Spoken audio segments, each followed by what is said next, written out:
hospital today struggling for their lives. We have to stay home as much as possible. We have to reduce our number of close contacts. We have to wear masks when we're around others from outside our households, even outside. We have to make an appointment to get vaccinated. Right now, it's up to all of us to take steps to protect each other. By taking action and changing our behaviors, we will bring cases down and help end the third wave in Manitoba. Practice the fundamentals and stay at home. I wanted to add that due to ongoing health and safety concerns resulting from the third wave of the pandemic, Community Living Disability Services funded day services for adults with intellectual disabilities will continue to be suspended for additional 2 weeks in Manitoba. The suspension will extend until June 11th, 2021. Some exceptions may be made where the safety of individuals cannot be managed in residential care or at home during the day. The Department of Families will continue to support the redeployment of day services and transportation staff to individuals' places of residence. Individuals are encouraged to follow current public health orders and to use virtual meetings and other technology to stay connected with friends, families, and the broader community. Thank you. I can now take questions. Thank you, Doctor. A reminder to our reporters on the line, you will have one preliminary and one follow-up question. Up first this afternoon from CBC Manitoba, Bart. Hi, Dr. Atwal. Given the fact that public health has been aware of dozens of workplace clusters for weeks and months in some cases, why only yesterday announce that work from home requirements would be placed in the public health order and that you may actually shut down more of these workplaces where there are multiple cases and no transmission risk? Why did it take so long for Manitoba to do that? So I think first we need to understand what a workplace cluster is defined as. You know, we've been dealing with workplace cases all through the pandemic with clusters related to workplaces. Just because there is a case in a workplace or 2 or 3 cases, it doesn't necessarily mean that there's a cluster related to transmission at the workplace. Depending on which report we're looking at, I mean, the definition of a cluster in a workplace is 3 or more cases from 3 different households. Regardless of where they acquired it, that's just a broad definition. So anytime something like this is identified, greater work is done on the public health side. A medical officer health is involved. I've been involved in a number of these as well. And what happens is, you know, as we go through the acquisition events, the transmission, what happens in that workplace, more often than not, it wasn't the workplace where transmission occurred. It happened, let's say, with a carpool coming to work. It happened with someone getting together on the weekend. It happened with a breakdown in protocol, per se, at the workplace as well, where the act of working wasn't the issue, but during a lunch break, everyone sat around a table, and there was a risk of transmission there. So there's a number of variables here, and I know there's a broad number out there related to workplace clusters, but when you break it down, yes, you know, there have been some instances of transmission within the workplace and the setting of it related to a number of different factors, but the majority of these cases related to workplaces, it's not the workplace that is the issue. It's things surrounding it, like coming to work, leaving work, you're friends with others at work, getting together at a social gathering, or having a little bit of a breakdown in protocols that workplaces have put in place. So, you know, we've been open to providing information related to outbreaks throughout the pandemic. We'll continue to do that. At this point here as well, we've taken another measure to make sure that on the public health side, we're aware of cases within workplaces sooner rather than later. And one of the issues here is our public health information management system, where when a workplace is entered, unless the workplace is specifically identified, it's more of a text format. It's hard for us to recapture that information. So in this instance here now, what's going to happen is we're going to have a central repository, whether it's email or a phone call in from a workplace, where we'll get that information. And from that, we'll be able to ascertain, is it truly a workplace issue with something happening at the workplace through another investigation, or is it transmission occurring outside the workplace? So that's what we instilled right now from an order standpoint to make sure we're capturing that more regularly and earlier on when cases start to get generated within a workplace. And there are differences in workplaces too. You know, you have workplaces with 1 person or 2 people, and you have workplaces with 2,000 people. 2 cases with 2,000 workers over multiple buildings with lots of community transmission. It's not unexpected. 2 cases in a workplace with 4 or 5 people, that might be a little unexpected, right? So there's different levels of risk here. So again, with the public health investigation, with the medical officer health involved, we go through each one of these workplace clusters to really figure out what's going on and to work with the employer if there are issues identified at the workplace. But again, the vast majority of these issues are outside of the workplace. I hear you say that, but I have to, logically, there's something that doesn't make sense. You say it's outside of the workplace, but when people are breaking protocol at lunch, they're at work. They wouldn't have that protocol broken if they were at home. If people are carpooling, they're carpooling to work. So can you please explain to the general public here how workplace-involved activities are not involved with workplace? So again, most of the transmission happens outside of the workplace, perhaps traveling to the workplace or leaving the workplace. The issues in the workplace is usually there's a protocol in place. We have protocols in hospitals. We have guidelines in hospitals as well, and sometimes there's a PPE breach, right? It doesn't mean the whole workplace is at risk. It doesn't mean everyone's doing something wrong. So those protocols exist there, and we still see once in a while a breakdown there. It happens. We're humans. We're all gonna, make a mistake once in a while, and sometimes that leads to a risk of transmission. In these workplaces, a lot of workplaces have policies in place. We've been advising, we work with sectors to look at these policies to provide that guidance from public health. And sometimes, again, we're way into a pandemic. There's a bit of fatigue there. Sometimes there's a lax moment that occurs. Sometimes maybe the workplace, you're right, maybe didn't have that protocol in place. And that's where, once we find this, we identify it. Again, we work with that workplace to, ensure if there was a risk at work, that risk is addressed. From the Canadian Press, Kelly. So today we heard that first dose appointments are starting to lag. What are the reasons and what strategies will be employed so that Manitoba can meet its targets of a minimum 70% of vaccinations by the end of June? Yeah, so, there's a lot of work being done on the vaccine side. There are a lot of appointments that have already been booked. I don't know what percentage of the population over 12 has an appointment booked, and that would be a great question for the vaccine task force.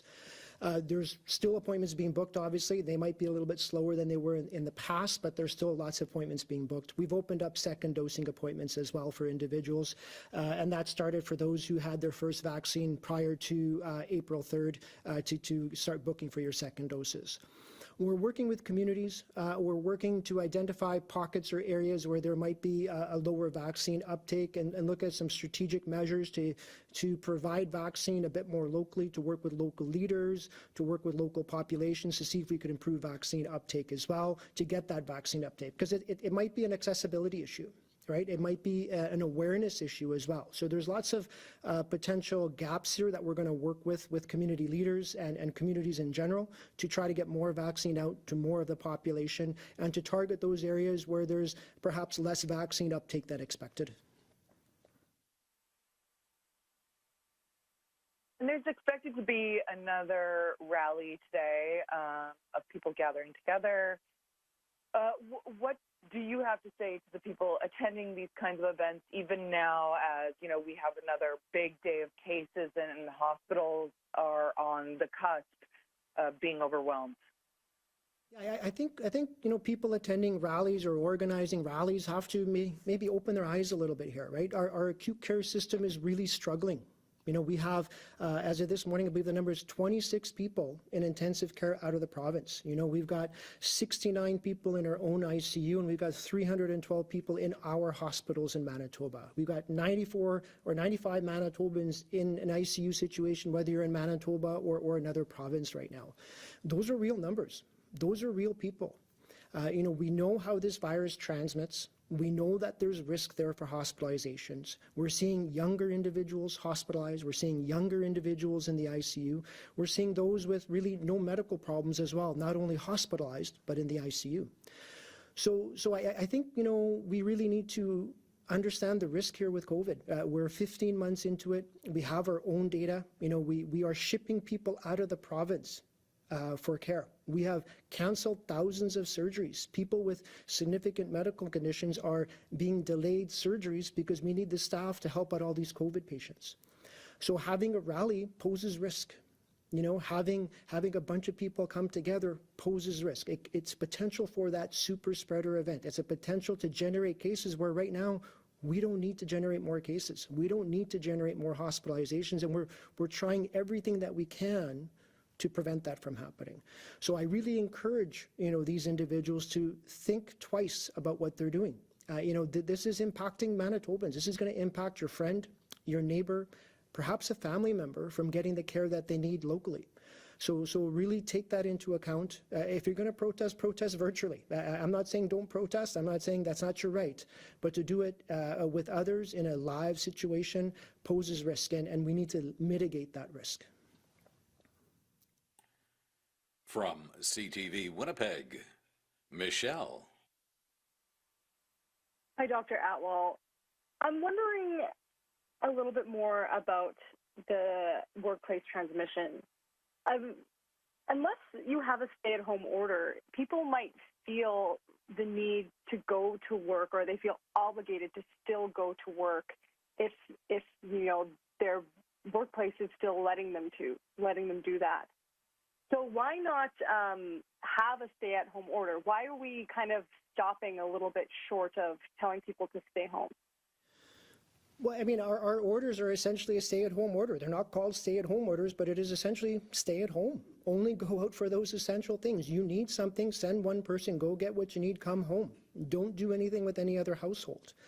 There's a lot of workplaces out there. You know, we encourage employers that if you know your employee can work remotely, let them work remotely. But there's a lot of jobs out there, a lot of different scenarios, and public health, you know, we don't know every single scenario. And it's hard writing in exceptions, right? We're going to have 100 exceptions, and once you put in orders in place, there's going to be more and more exceptions that occur.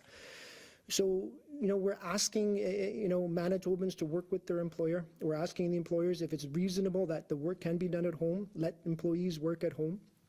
A lot of workers still have to come into work as well to get those essential things done, to make things that are essential for Manitobans, for other Canadians, to take care of Manitobans, you know, to ensure that we can get food, to ensure that we can, you know, get medicine. There's all these other things. A lot of our jobs are tied into providing important services to Manitobans. So the order in relation to, you know, getting people to work at home it's there. We want to encourage it and do it as much as possible, and we really want employers to allow that to occur. Thank you. I'm also wondering about AstraZeneca. The government, or the task force, is still recommending the 12-week intervals, but can pharmacies offer it sooner to those who want it? And is that a smart thing to do? Yeah, we've recommended the 12-week interval. You know, we're looking at our vaccine recommendations on an ongoing basis. At this point, that recommendation hasn't changed. There's going to be ongoing work done on this over the weekend as well and early next week. And I think, you know, the vaccine task force will have greater information on AstraZeneca specifically and the other vaccines next week as well. From City News, Mike. Hey, thanks for that. Good afternoon, Dr. Atwal. My first question is just about the military help coming to the province. Can you specify how this military assistance will be utilized and how much the province may need the help right now? You know, that's, I really don't know the answer to that. I know little bits of it, but I don't want to provide any misinformation. I think Shared Health would be the best people to ask that question, as they'd have the greatest line of sight on that. Okay, understandable. My follow-up question, we've had someone recently from Ontario say that they were not allowed to travel to Manitoba for first aid and water rescue training, and they had to go back. Is this the same type of turnaway method that can be used in the future if, say, someone like Chris Sky once again decides to return to the province to host a rally? One person was refused when they came from Ontario for what kind of training? For first aid and water rescue training. They were told they had to go back. Yeah, so, there are orders related to self-isolation related to travel. There are exemptions within the orders to allow training to occur for essential reasons and essential purposes. There might be a little bit more to this story. So a question like that could come through our stakeholders relation unit so we could better understand the variables involved, who this individual is, who they work for, to better provide an answer for that question. So we do allow training to occur for essential reasons. There might be a little bit more to that than what you're aware of or what's been provided so far. May I alter the question, or is it my time done, Paul?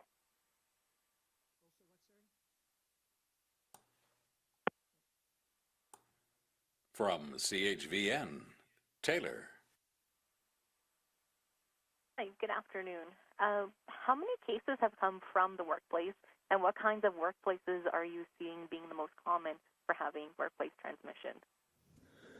So I don't have specific numbers related to workplace cases. Obviously, there's going to be lots of cases where perhaps somebody, in the previous 14 days was at their workplace. That doesn't mean acquisition occurred in the workplace. Obviously, a lot of workplaces are going to be identified if someone does become a case when they were pre-symptomatic 48 hours prior to symptom development. Were you at work? Where do you work at? I mean, those are going to show up in those data points, right? You're going to have acquisition events related to workplaces. You're going to have potentially transmission events related to workplaces. So those are two different numbers. Once we go through these investigations with the case, once we look at the workplace, once there's cases identified in a workplace, again, most often the workplace isn't the issue. Most people right now who are out and about are working. You're working 5 days a week, you're working 7 days a week. That workplace is going to show up if you do become a case. Does it mean the workplace caused the case? That's the better question to ask. That's the better question to answer. So again, just going back to the previous question about this, most times when a workplace has been identified as an acquisition event in the previous 14 days or possibly a transmission event in the previous 48 hours if one becomes a case, once greater investigations are done, the workplace wasn't the issue. It was something else. It was, the carpool there again. It was, getting together on the weekend with a fellow employee. A lot of people who work with others, they're friends with others. Or there might be family working together and they have a social gathering afterwards. So, I think that's a better indicator of workplace issues. And again, public health is involved in all these sorts of scenarios and clusters, and we work through them. A medical officer health is involved. Sometimes workplace safety and health is involved, depending on which company is involved as well. And that's not to say there hasn't been workplace transmission. We get that. There is workplace transmission that occurs, but on a grand scale, it's minimal compared to, things surrounding work, things outside of work, and those other social gatherings that occur. Thanks. And we learned today that Manitoban adults have the highest rate of vaccines in the country, despite opening up appointments to adults less than 3 weeks ago who are 35 and older, and all adults just opened up 16 days ago for them to get the vaccine. I know you said most people who are in the hospital are not vaccinated or protected by a vaccine yet, but can you explain why there are so many people in the hospital who are not protected by this vaccine when we have the highest rate of vaccine uptake in the country? Yeah, so on the vaccine side, when we brought out that stat that maybe 90% of individuals who were in hospital hadn't had a vaccine or they hadn't developed immunity to a vaccine because it was within the first 14 days of getting that first dose. The point there was it's the power of the vaccine. The vaccine's powerful. We're not seeing vaccinated individuals after 14 days of their first dose or their second dose being admitted, really. There's small numbers in comparison to others. Obviously, there's going to be delays in, when you're able to get your vaccine, getting that vaccine and waiting that 14 days to get immunity. So that statistic to me, from a public health perspective, talks about the power of the vaccine. That statement made people who were a little bit hesitant go get vaccine. I've had nurses come to me who said, my parents were hesitant to get the vaccine. Once they heard that most people in hospital hadn't been vaccinated, they booked their appointment. It's a powerful message, I think, on the vaccine side. Now, vaccines are available for those 12 and up. So again, it's one thing having availability to make your appointment. It's another thing getting that appointment. Let's say it's 2 weeks down the road, and then let's say it takes another 2 weeks to get that immunity developed from that first dose. So that's a 4-week window. But we are still seeing those admitted who have had access to vaccine. They've had access to vaccine more than 4 weeks ago, who haven't gotten the vaccine. They end up in an ICU or they end up in a hospital bed. So, this is about educating. This is about showing people the power of the vaccine. It's a safe vaccine. Hundreds of thousands of Manitobans, over 700,000 Manitobans have gotten a vaccine. We're starting into second doses. We're seeing the powerful effects of the vaccine in preventing hospitalizations, preventing illness, preventing transmission, preventing an ICU stay where right now you might be flown out to another province to get that ICU bed. So to me, from a public health perspective, again, that's the importance of the vaccine. And that number was there to illustrate that fact. From the Winnipeg Free Press, Katie. Good afternoon, Dr. Atwal.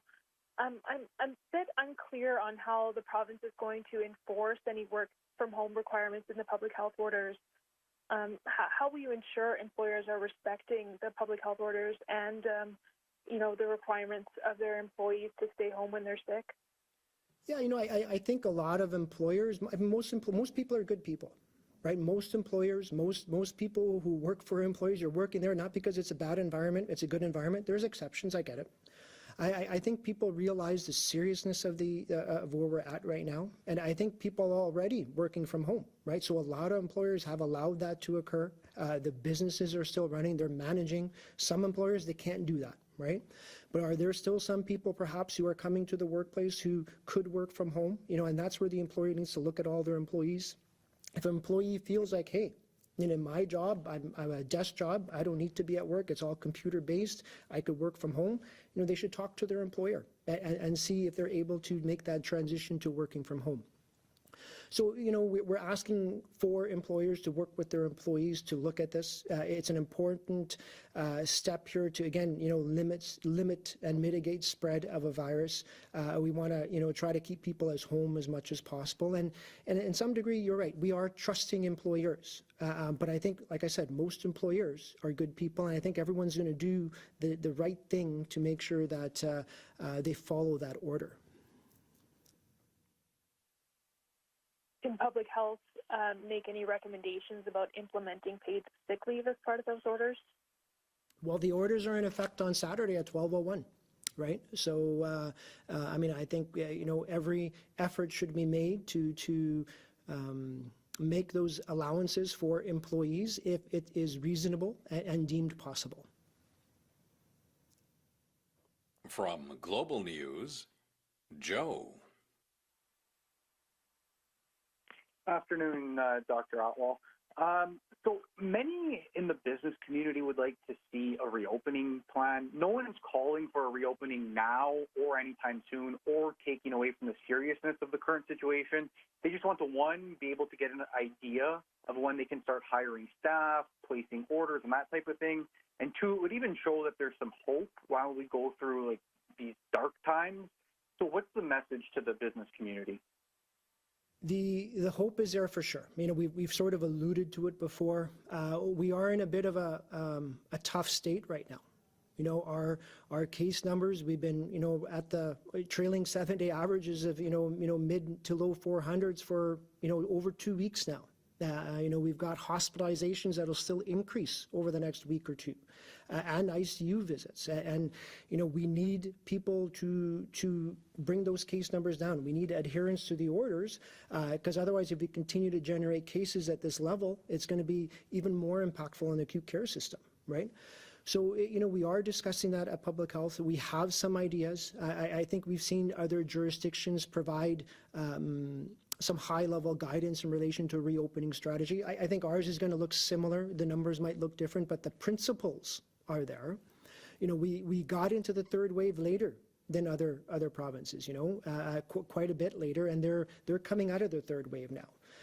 So over the next couple of weeks, I think there'll be some more messaging related to this, and perhaps something that could be finalized to provide to the public. But at this point, it's just a little bit too early. We still have to see and manage what's happening in Manitoba right now. We have to get no more ICU admissions out of province. We have to see our case numbers come down. We have to see our hospitalization numbers stabilize. And I think that's the focus. That's where that focus should be for Manitobans. Hope is there. More and more people are getting vaccinated. I believe over 100,000 Manitobans got vaccinated last week. We need to keep those vaccination numbers up, book those second appointments. I know it's hard right now. I know it's really hard. It's been a long, enduring time here with this pandemic. There's a lot more light at the end of the tunnel. It's dark right now, I get it, but there's a lot more light at that end of that tunnel. And we're going to try to look to provide something to the public, hopefully in the next couple of weeks' time. But again, our priorities right now are dealing with what's happening right now in Manitoba, and a lot's changed, compared to even 4 weeks ago to now with what's happening in Manitoba. So stay tuned for that reopening plan. Thank you. And today we heard that we likely won't be hitting that 70% of first doses by June 9th. Instead, we'll be just shy of that with the new target for the end of June. So how big a concern is this change for public health? Does this really throw off planning and projections, or is this a minor bump in the road? It's. I think it had to do a little bit with the Moderna supply disruption a little bit. So we are going to get those doses out. There's more and more doses coming in. We're going to get second doses ramped up right away.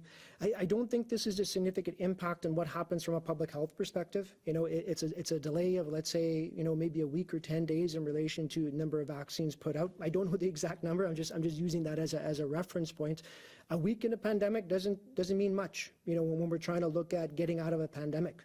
We still have to practice those fundamentals. We have to go get tested. You get symptoms. Don't wait 3 or 4 or 5 days. You get symptoms, go get tested within 24 hours. Go get tested. If it's positive, work with public health to self-isolate. If you're having issues with self-isolation, public health will help you self-isolate. We have a lot of resources there to address any issues you have. You need food, we're going to find a way to get you food. You need someone to help you out with your kids or your extended family in your home, we're going to help you out. If it's easier getting you out of that house, we're going to help you out. So work with public health. Key thing here is get tested. Don't wait. Don't wait until you end up in hospital. Again, within 24 hours of getting symptoms, go get that test. It's going to be paramount in our ability to keep case numbers down, look at case and contact management, make it effective to help people out who need that help, right? This isn't about hurting someone. This isn't about giving someone a ticket. If you develop symptoms, you test positive, you're a case, but you hung out with your friend and that's how you got it, we're not going to give you a ticket. We're going to help you to find a way to self-isolate properly to mitigate the issues related to spreading COVID-19. That's what public health is going to do. So I really want to stress the importance of that. From the Brandon Sun, Colin. Good afternoon, Dr. Atwal. The 80 cases in Prairie Mountain Health today is the highest single-day case count our region has ever seen. What are the factors causing this record-breaking day for us? Yeah, so that was a high number of cases, and I believe that just about half of those cases related to First Nations communities. That's still impactful. That's very impactful for those communities. So it didn't really necessarily have to do with Prairie Mountain as a whole, but also it had to do with clusters related to smaller First Nations communities where we know, there's housing issues. There's multiple individuals living in homes, and First Nations communities have struggled with this all through the pandemic once a case gets into a community and how it can spread. I noticed that our number of hospitalizations and ICU patients went down a little bit today.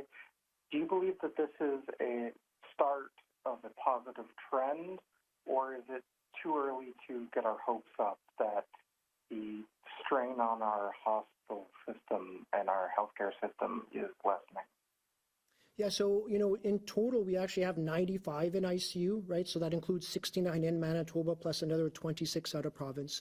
I don't think our hospitalization numbers and ICU numbers have plateaued. I think we're going to see an increase. We're probably going to see an increase next week and probably the week after, considering our 7-day rolling averages really are still high. We're still sitting over 400, again, since May 9th or May 10th, and that's been more than 2 weeks. We're kind of hitting days 16, 17, whatever that day is. So we're still going to see a bump up in our admissions We're going to see a bump up in our total number because convalescence, the time it requires to be in hospital to get over COVID is a little bit longer as well. And I think we're going to see a continual rise in ICU cases. At some point it plateaus, for sure. But I think it's not happening this week. I think maybe in a week or two, depending on our case numbers. We need our case numbers coming down. If our case numbers don't come down on a week-to-week basis, we're going to have a steady state of increased hospital and ICU admissions over that period of time for the next 1 or 2 weeks, right? So our case numbers are still at a certain level. If they start to come down now, starting right now, let's say, maybe in about 2 weeks, our ICU and hospitalization numbers plateau. So that's what we've seen from previous waves. That's what we've seen in other jurisdictions as well, and that's what we would expect here. So definitely not plateaued in my eyes, and I think we're going to continue to see an increase in numbers related to hospitalizations for sure. From CJOB, Clay. Good afternoon, Dr. Atwal. Just heard you speaking about you expect ICU numbers to actually go up within the next week, maybe 2 weeks. Our numbers did come down for a couple of days, and now they're back up to almost 500. Can you, based on that, what do you envision the kind of summer we're going to have here in Manitoba? It's always hard to predict that future. Every time we say something, it may come to fruition, it may not. It's challenging. But what I can say is we had lower case numbers. The days we had lower case numbers, they were associated with lower testing volumes as well. Right, so Manitobans again. We threw out a number before where a number of people are coming to hospital, and their first test for COVID is when they come into hospital. I think that number was 43%. And some people perhaps they got sick really fast, or that was they came into hospital and they had mild symptoms, but another reason brought them into hospital. They tested positive for COVID. We recognize that, but there are others who are waiting. There are others who have been sick at home for 5, 6, 7 days, because it usually takes several days of being sick before someone ends up in hospital with respiratory issues that are COVID-related that require admission or an ICU bed. So when we don't get those cases generated from that, when people aren't testing, it kind of makes us a little bit blind, in quotation marks, and related to what is a true case generation number. And perhaps we're seeing some of that here because our cases are in the mid-400s, but our ICU numbers are probably disproportionately higher related to that. But there's a number of variables here. It's hard to know, but we definitely do need to see those case numbers coming down. We do definitely need to get the ICU numbers plateaued, and that'll happen after those case numbers come down. I think the important thing here right now for Manitobans is, again, if you're sick, go get tested. Don't wait. Go get tested. Let public health manage you, your family, your contacts to really mitigate the spread of COVID-19, to limit the impacts on the acute care system.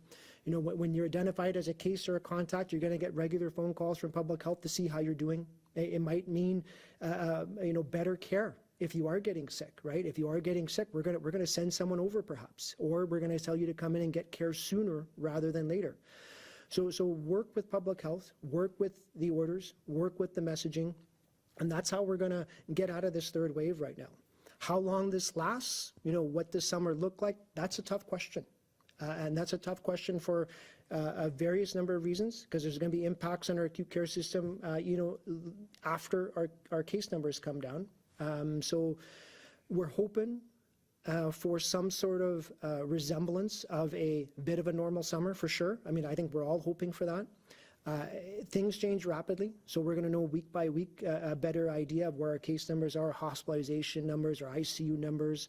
Our vaccine uptake is going to have a profound impact on our ability to do things, to take restrictions off of individuals, to prevent cases from being generated. And every week we're having tens and thousands of Manitobans vaccinated. We're going to continue to have that with the first dose. We're starting those second doses as well, and that's going to have even a greater impact in creating immunity, in creating that immunity that will get Manitoba back onto doing those things that we all love to do. But it is too early to talk about summer at this point and what that will look like. What's your thoughts, as my follow-up, on interprovincial travel? Been suggested some people would like to travel to Alberta for the upcoming Calgary Stampede. Any thoughts on that? I think we're very clear. Stay at home. Don't interact with others. Period. It's not complicated. You leave the province, you come back, you have to self-isolate. That's the message. It's a simple bullets. It's very black and white. Stay at home.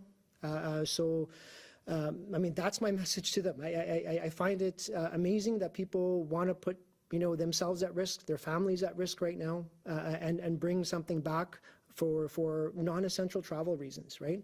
It's challenging, I understand. I think we're all in this as Manitobans. We're asking all Manitobans to do the same. So my statement to them would be, don't travel. If you travel, you will have to self-isolate when you come back for 2 weeks. From the Winnipeg Sun, Scott. Hi, good afternoon, Dr. Atwal. I'm going back to the workplace transmission stuff because I'm trying to understand how we can say that workplace transmission is minimal when we have no real data to provide the public to back that up. Yeah, so again, we don't have data that's presentable, I would say. I think we'd have to find a way to present that, and that's going to involve a lot of work. Anytime there's clusters in workplaces, public health is involved, right? We have public health nurses involved. If the workplace has an occupational health officer for larger facilities, they're involved. If they're smaller facilities, public health inspectors are involved, public health nurses, and also a medical officer health. And we review each and every single case related to a cluster to determine where the risk was.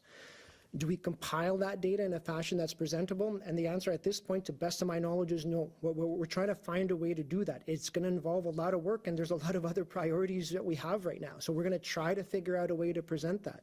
We have broad, high-level data looking at acquisition events, looking at where potentially transmission may occur, but that includes everything that happens in a person's life. It doesn't just include the workplace. So being involved, I have been involved with investigations with workplaces. All of my MOH colleagues have been involved in those processes as well. Workplace safety health has been involved as well. And again, most times we find it's not a workplace issue. It's not an issue within the workplace. It happens outside of the workplace. That being said, sometimes there are workplace issues. Could be, again, a break room. Could be, again, a breach in a protocol, a breach in PPE. There's other variables there, other instances as well, but in general, we're not seeing that transmission to a significant degree in the act of working or with work. It's outside of that. Thanks for that. My follow-up is there seems to be a disconnect, I guess, between public health and it, the people of this province when it comes to messaging and public health orders. We know that messaging doesn't always work. We've found that the orders, at least if we're looking at the second wave, have shown that they do when it comes to, driving numbers down. And when it comes to this whole stay-at-home messaging, essentially you're telling people there's no order for that. And so I'm wondering why is so much effort put into this messaging rather than just putting it on paper into an order? So I think our orders are very clear what someone can do and can't do. There's no gatherings. Anything you do is with your household. So I understand, perhaps there is some confusion, but I think it's fairly clear here. You can't go out, you can't go for walks with your neighbors, it's your household only. You could be on your property in your home with just you and your family. If you're going out for an essential errand to go pick something up like groceries or something that you need at home, it's one person who's going. And there's limits on capacity in those stores as well. So, whatever we do, I think there's always going to be another side where someone says, you should do something different. You should message it this way. You should do it this way. This is the way we're messaging it. This is the way we've drafted the orders.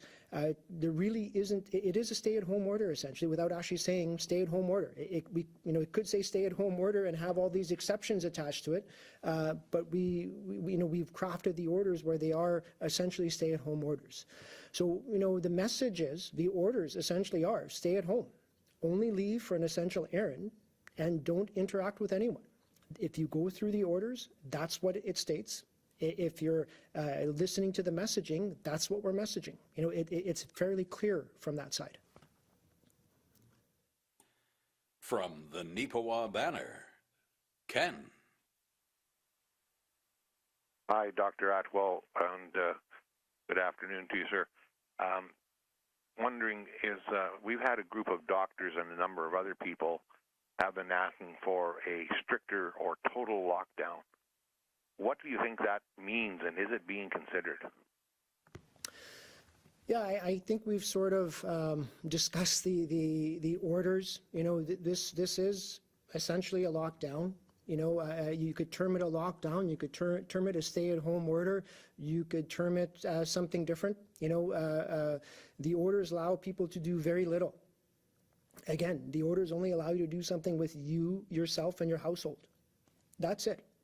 It allows you to go get an essential item or something that's required for your home. That's it. That's all that's allowed. So I'm not too sure what more we can do. You know, there's a couple other things, but I think we're trusting Manitobans to be aware of the seriousness of what's going on right now. We are shipping people in planes to go to another province to get care. We are delaying surgeries that are critical for Manitobans so that people with COVID could get care. You know, we're generating cases still where we shouldn't be generating as many cases if people follow the orders, if people follow the messaging. So we need to really stop that gathering and really adhere and listen to the orders. And again, you know, when the opportunity comes to get that vaccine, make that appointment, go get that vaccine. I think those are the key elements here right now. Follow-up question to that is, do you have the statistics on how many people overall from the beginning have been put into ICU, and what is the survival rate of coming out of ICU? I don't have that number on me, but that's something that Shared Health can get to you for sure.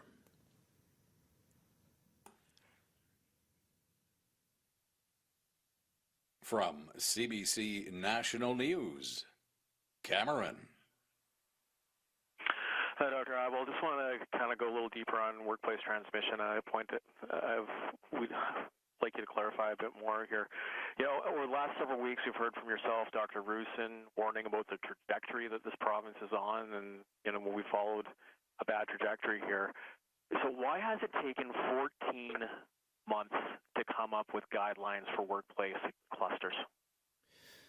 You know, we've worked with workplaces at the beginning of the pandemic. We have guidances in place for different types of workplaces. You know, we have general business guidance in relation to managing your workplace. You know, how to prevent COVID from entering the workplace, how to prevent employees from interacting to prevent transmission within the workplace, or if the business deals with the public, you know, putting in mitigation factors related to that. So that's happened all along. We've had workplace cases right from the beginning of the pandemic. You know, we've had some clusters related to workplaces from the beginning of the pandemic as well. And again, public health has always been involved.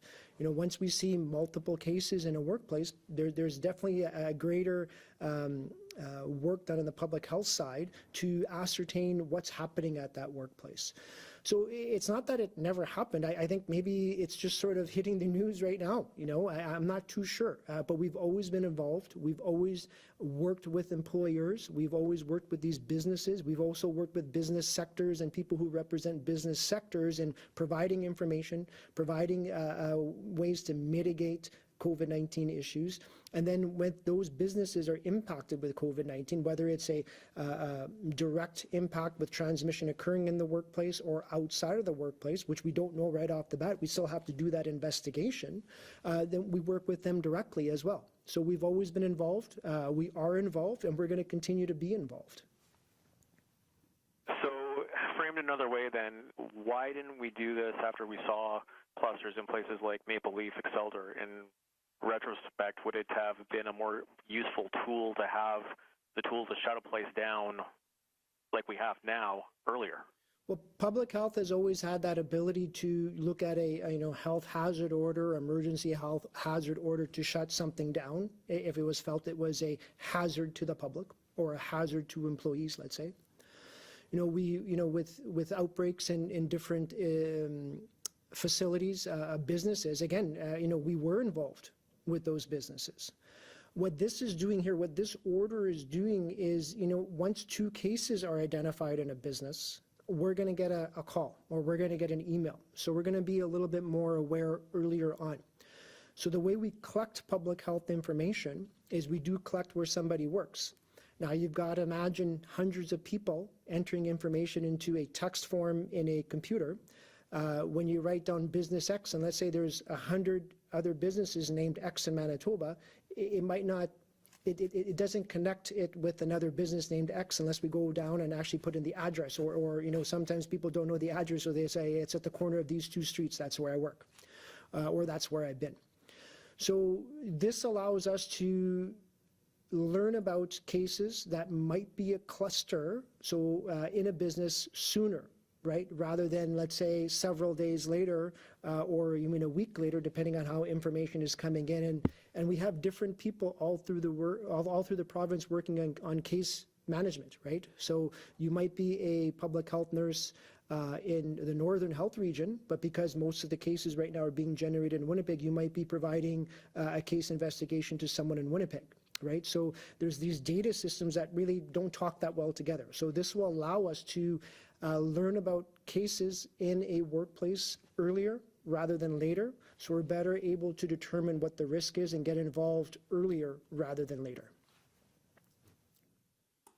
Thank you, Doctor. Thank you, everyone. This concludes today's media briefing.